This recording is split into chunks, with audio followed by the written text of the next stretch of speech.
Welcome to the Backyard Professor videos. I just spooked a bunch of deer.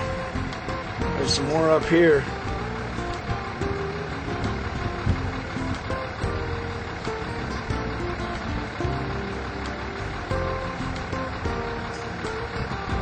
Don't see any bucks though.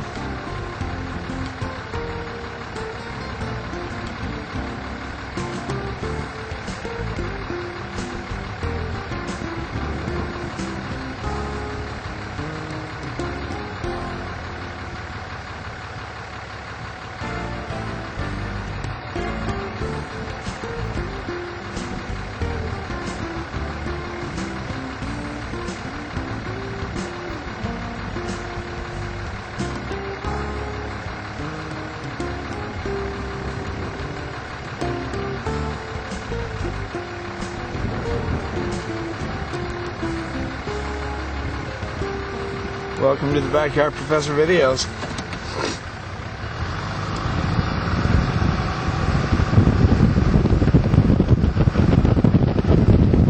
Going up that way. Look through my dirty windshield. That was fun, spooking those deer. They just jumped across the road. Jumped up the hill. I'm Kerry Schertz, the Backyard Professor. I'm here once again discussing more aspects of the incredible Book of Mormon with you. I'm up here in the High C area, the High C Resort area up here in Idaho. It's beautiful on these hills. Up this canyon another few miles is the ski resort that I go snowboarding at. It's a beautiful area. Great to picnic in and great to video and talk about the Book of Mormon with you. I've got lots of materials on the Book of Mormon I want to share with you today. It's kind of a beautiful shot, isn't it?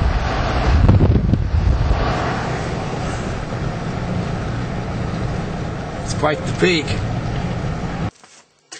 Good morning. Welcome to another edition of the Backyard Professor videos. I'm Kerry Schertz, the Backyard Professor.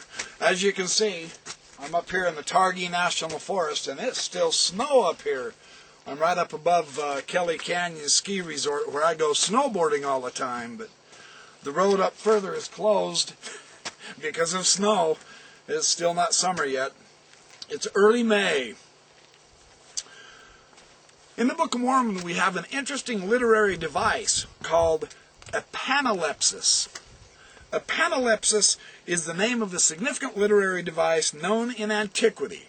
It occurs where an author repeats certain words in the course of a lengthy sentence to pick up a previous train of thought after a parenthetical aside. What this does is it reminds the reader of the original idea of the sentence. This technique was noted in antiquity by Demetrius, and it was sometimes called resumptive repetition. This is out of the book Re-Exploring the Book of Mormon, a decade of new research.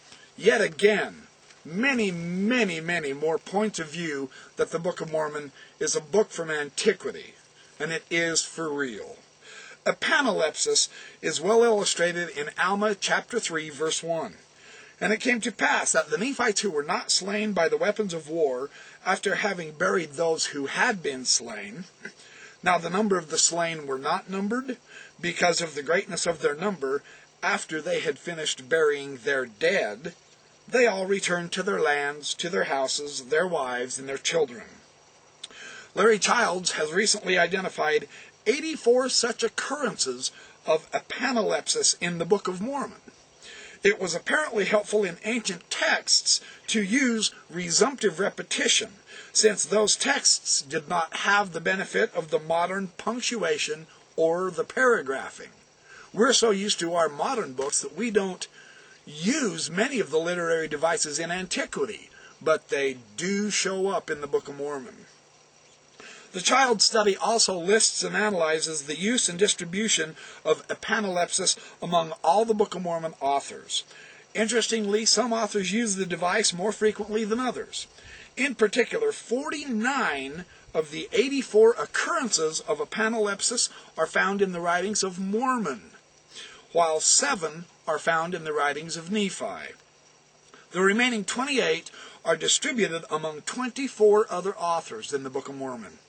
Childs concludes The study of Epanalepsis gives us some insight into the writing style of the Book of Mormon authors themselves, especially for an author like Mormon.